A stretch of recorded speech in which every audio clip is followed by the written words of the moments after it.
जय हिंद फ्रेंड्स। और परीक्षा एनालिसिस के यूट्यूब चैनल पे आप सभी लोगों का वेलकम है। आज जो टॉपिक मैं लेके आया हूँ, अच्छा सीजीएल का एग्ज़ाम अभी बहुत करीब आ गया है, तो उसके लिए भी है, जीडी के लिए भी है, मतलब एसएससी हो, एयरफोर्स हो, एनडीए हो, जहाँ पे भी इंग्लिश आता है, या फिर हम कह सकते हैं कि किसी भी कॉम्पिटिटिव एग्ज़ाम में जिसमें इंग्लिश आता है उसमें एक्टिव पैसिव नरेशन ये कॉमन है। एक्टिव वॉइस को पैसिव वॉइस में चेंज करना, नरेशन होता है मतलब कि डायरेक्ट इनडायरेक्ट, ये सब क्वेश्चन नॉर्मल है। तो आज का टॉपिक है हमारा एक्टिव वॉइस को पैसिव वॉइस में चेंज करना है। और आज तक आपने कुछ नहीं पढ़ा है एक्टिव वॉइस को पैसिव वॉइस में कैसे चेंज करते हैं, क्या होता है, तभी भी आपको बिल्कुल घबराने की ज़रूरत नहीं है। इंग्लिश जिनका वीक है, सीजीएल पेपर आने तक हम बहुत कुछ बता देंगे। अगर आप लोग चाहते हैं कि नरेशन से भी, अच्छा आज तक आप लोगों ने केवल मैथ्स में शॉर्ट ट्रिक्स पढ़ा होगा, क्वेश्चन सॉल्व किया होगा, आज हम लोग इंग्लिश में शॉर्ट ट्रिक्स देखेंगे। और बिल्कुल मैं केवल 6 पॉइंट लेके आया हूं, अगर वो आप सुन लेते हैं, अच्छे से ध्यान में रख लेते हैं, तो मैं पक्का आपसे कह रहा हूं कि 90% क्वेश्चन आपका सॉल्व हो जाएगा। क्वेश्चन मतलब एक्टिव वॉइस को पैसिव वॉइस में चेंज करने के लिए आएगा, तो आपका गलत नहीं होगा, ये तो फिक्स है।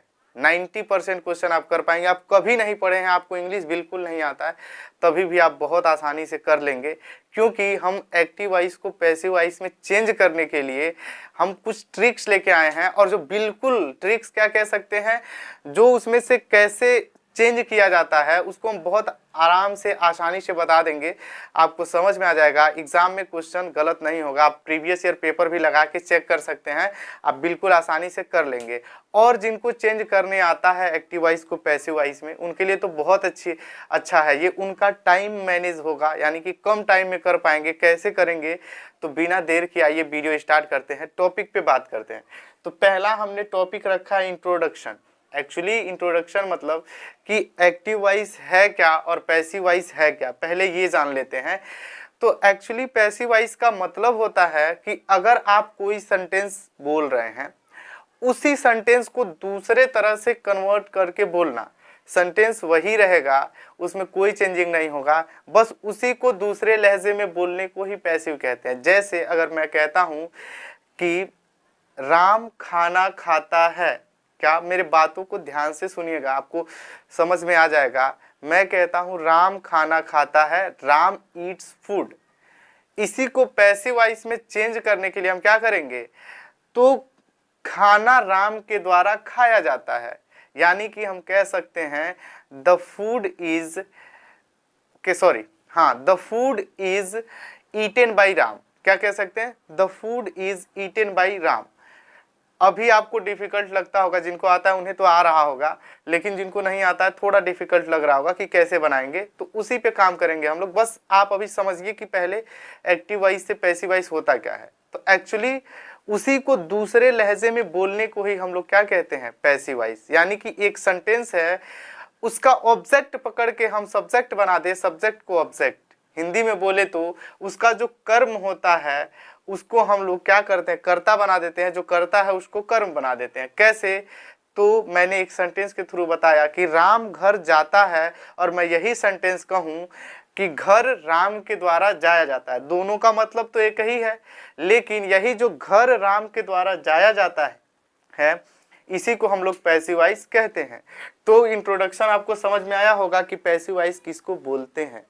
सेकेंड टॉपिक है, तो अब ध्यान से समझिए कि पैसिव वॉइस में चेंज करने के लिए जब आपके एग्जाम में क्वेश्चन आएगा तो आप करेंगे क्या। तो सबसे पहला काम कि क्या करेंगे, पैसिव वॉइस में जब चेंज करने के लिए देगा तो उसमें सर्च करेंगे कि वर्ब का थर्ड फॉर्म का यूज कहाँ हुआ है। सेंटेंस में कभी भी पैसिव वॉइस में वर्ब का फर्स्ट या सेकेंड फॉर्म कहीं नहीं यूज होता है। पूरे पैसिव वॉइस के सब में, यानी कि कोई भी सेंटेंस हो, कोई भी, सब में V3 यूज होता है, वर्ब का थर्ड फॉर्म यूज होता है। पहला काम करेंगे, जब आपको पैसिव वॉइस में चेंज करने के लिए देगा तो आप क्या करेंगे, वर्ब के थर्ड फॉर्म को चेक करेंगे कि ऑप्शन में वर्ब के थर्ड फॉर्म का यूज कहाँ हुआ है। अगर ऐसा नहीं, मैं नहीं कह रहा हूँ कि सारे में, हो सकता है कि सब में किया गया हो, या फिर ये हो सकता है कि एक या दो में वर्ब के थर्ड फॉर्म का यूज न हुआ हो। तो पहले जिसमें वर्ब के थर्ड फॉर्म का यूज नहीं हुआ है उसको कट कर दीजिए, वो आपका ऑप्शन कभी सही हो ही नहीं सकता है।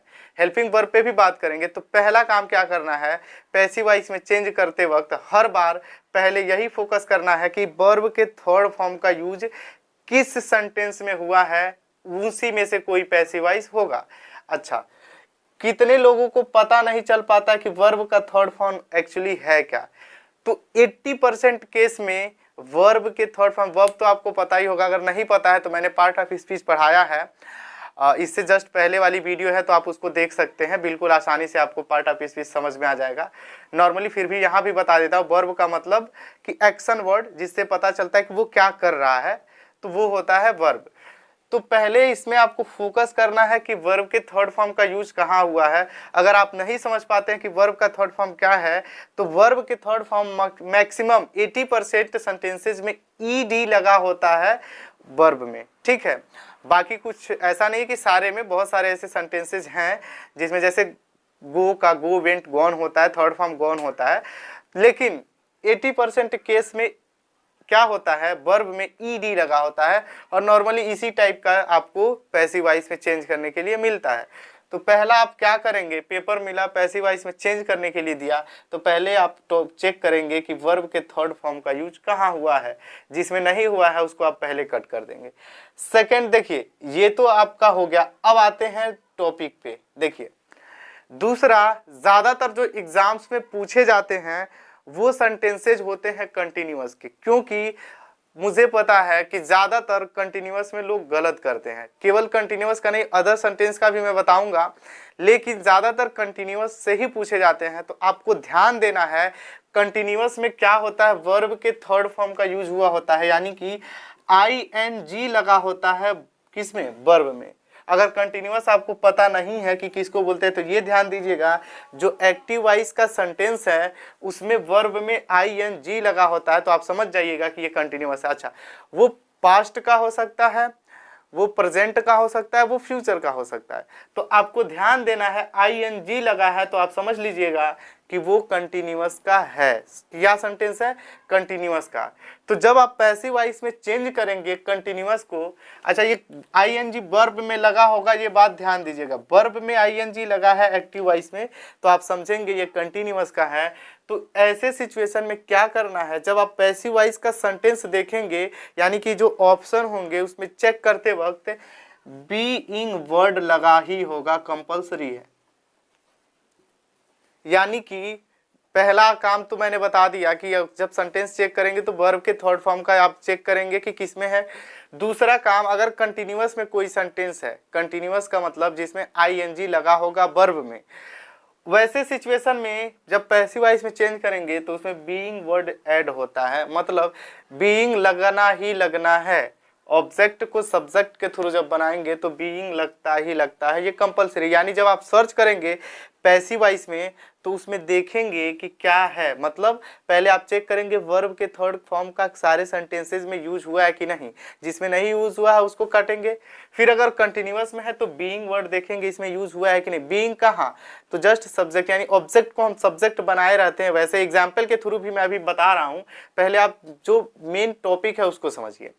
अच्छा, फिर आता है, देखिए कि एक छोटा सा एग्जाम्पल लेके बता भी देता हूं ताकि आपको ध्यान से समझ में आ जाए कि मैं कहना क्या चाह रहा हूं, उस टॉपिक को समझिए। जैसे मैं कह रहा हूं, राम इज ईटिंग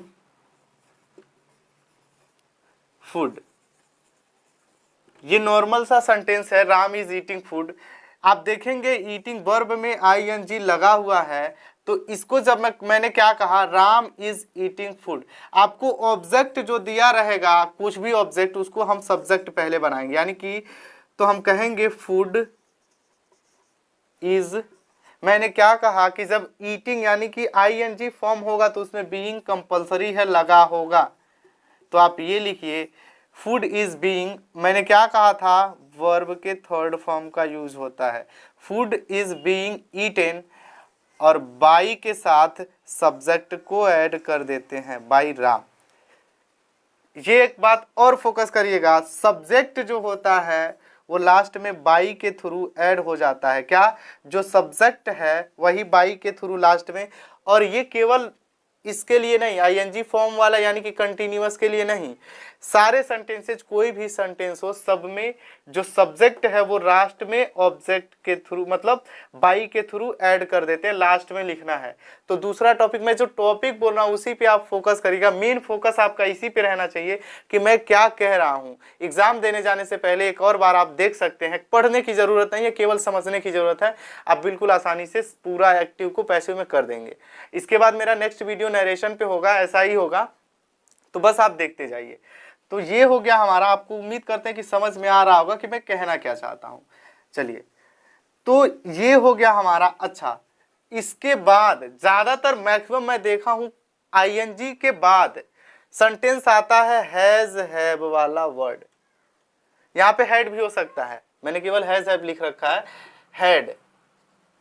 एक्चुअली ये है क्या, ये जो हैज या हैव से सेंटेंस होगा, परफेक्ट बोलते हैं इसको, ये प्रेजेंट परफेक्ट में होता है या पास्ट परफेक्ट में।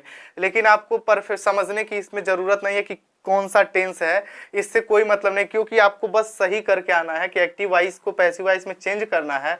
तो उसको सही आप करेंगे कैसे, उसी पे फोकस रहना चाहिए। तो ये अगर हैज या हैव हेल्पिंग वर्ब लगा हुआ है कहीं भी, या हैड लगा हुआ है, तो आप जब पैसिव वॉइस का सेंटेंस सर्च करेंगे तो आप तीसरा टॉपिक यही फोकस करिए, तो उसमें देखेंगे इनके साथ बीन वर्ड दिया जाता है। क्या, जैसे मैंने कहा कंटिन्यूअस में बीइंग ऐड होता है, ऐसे ही अगर हैज या हैव हमारा एक्टिव वॉइस में है और उसको पैसिव वॉइस में चेंज करना है, तो इन्हीं के साथ बीन वर्ड ऐड होगा। क्या, इनके साथ बीन वर्ड ऐड होगा और हमारा सेंटेंस बन जाएगा। जैसे नॉर्मल सा मैं एक सेंटेंस ले सकता हूं, ध्यान दीजिएगा थोड़ा सा टॉपिक पे। He has go, he has, sorry गो नहीं होगा, इट्स माई मिस्टेक, हैज है तो थर्ड फॉर्म यहां भी यूज होता है। He has gone to Gorakhpur. ध्यान दीजिएगा, मैंने एक सेंटेंस बनाया, he has gone to Gorakhpur.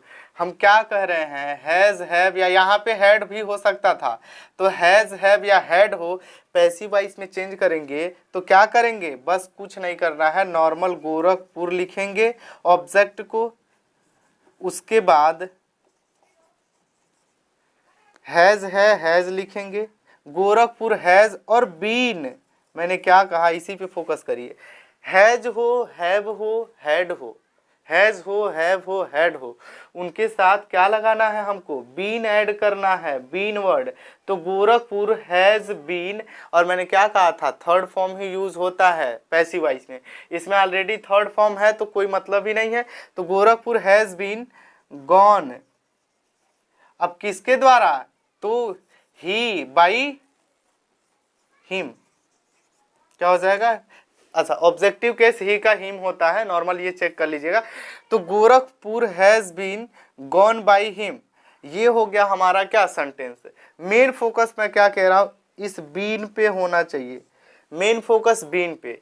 यानी कि अब अगर आपको सेंटेंस मिलता है हैज हैव वाला, तो पहले मैंने क्या कहा, थर्ड फॉर्म देखेंगे वर्ब का, उसके बाद अगर हैज हैव हेल्पिंग वर्ब है तो आप क्या देखेंगे, उसमें बीन ऐड होना चाहिए। ये थर्ड पॉइंट था, क्योंकि मैक्सिमम मुझे पता था कि ऐसा ही होता है, सेंटेंस में यही आता है। इससे अगर आपको दो सेंटेंस कंटिन्यूअस का और ये अगर क्लियर हो गया तो आप समझ लीजिए कि 80% क्वेश्चन हो गया। मतलब कि अगर दो सेंटेंस एक्टिव से पैसिव में चेंज करने के लिए आता है तो हो सकता है कि इन्हीं पे दोनों आपका फिट बैठ जाए और दोनों आप कर लें, लेकिन हो सकता है कि इन दोनों को छोड़ के एक और है सेंटेंस जो एग्जाम में आता है, उसको कैसे चेंज करना है उस पर ध्यान दीजिएगा।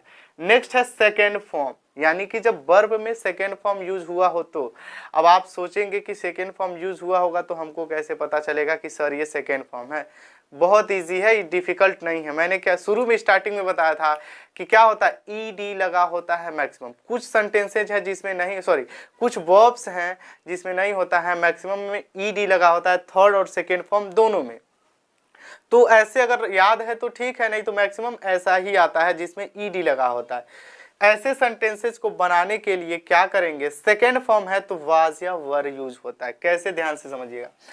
मैं कह रहा हूं ही वेंट, सेकेंड फॉर्म है गो का, गो का सेकेंड फॉर्म वेंट होता है। He went to, same sentence ले रहा हूं मैं गोरखपुर, ठीक है, सेम सेंटेंस है Gorakhpur. He went to Gorakhpur, मैंने एक सेंटेंस लिया ही वेंट टू गोरखपुर, ये सेकेंड फॉर्म है। अच्छा, हो सकता है आप कहेंगे सर आपने बताया कि थर्ड फॉर्म भी ईडी से होता है, सेकेंड फॉर्म भी ईडी से, तो हमको कैसे पता चले ये सेकेंड है कि थर्ड?